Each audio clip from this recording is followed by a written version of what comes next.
Hello বন্ধুরা, তোমরা কেমন আছো? আশা করি সবাই ভালো আছো। আমার low and slow dot co চ্যানেলে সবাইকে স্বাগত জানাই। আজকে আমি তোমাদের সাথে সিম পোস্ত রেসিপি শেয়ার করব। আশা করি রেসিপিটা তোমাদের ভালো লাগবে। বন্ধুরা দেখতে থাকো। তো কিছুটা সিম আমি কেটে ধুয়ে পরিষ্কার করে নিয়েছি, এখন রান্না করব।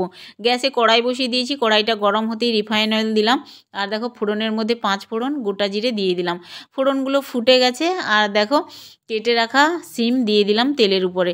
এখন আমি পরিমাণ মতো সব কিছু দিয়ে দেবো। লবণ দিলাম, হলুদের গুঁড়ো দিলাম, লঙ্কার গুঁড়ো দিলাম, আর দিলাম জিরে গুঁড়ো সামান্য।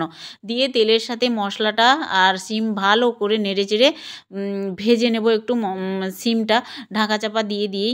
আর আমি জল দেবো না এখানে, সিম থেকে অবশ্যই জল বেরোবেই। তো দেখো কিছুক্ষণ আগেই পোস্তটা আগে থেকেই ভিজিয়ে রেখেছিলাম অবশ্যই। তো শিলনোড়াতে পোস্তটা একেবারে মসৃণ করে আমি বেটে নিলাম।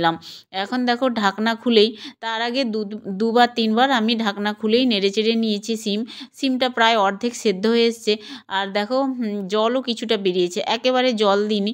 আর এখন আমি বেটে রাখা এই যে পোস্ত বাটা দিয়ে দিলাম সিমের মধ্যে। দিয়ে পোস্তটা ভালো করে একবারে মিশিয়ে নেব, যতক্ষণ না মেশানো হচ্ছে। আর পোস্তটা মিশিয়ে নিলেই এমনিতেই ভাজা হয়ে যাবে পোস্তটা। আর এই সিম পোস্ত রেসিপিটা গরম ভাতে বলো, রুটিতে, পরোটাতে সব কিছুতেই দারুণ লাগবে খেতে আর কি।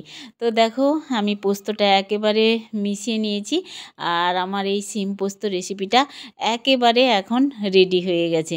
জাস্ট আমি একটু ঢাকনা দিয়েই রেখে দেব কিছুক্ষণ, তারপরেই একটা পাত্রে ঢেলে নেব গরম গরম।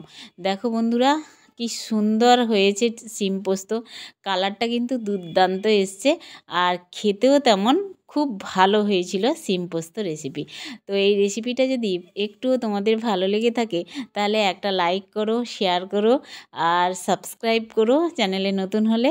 ধন্যবাদ দেখার জন্য। টাটা।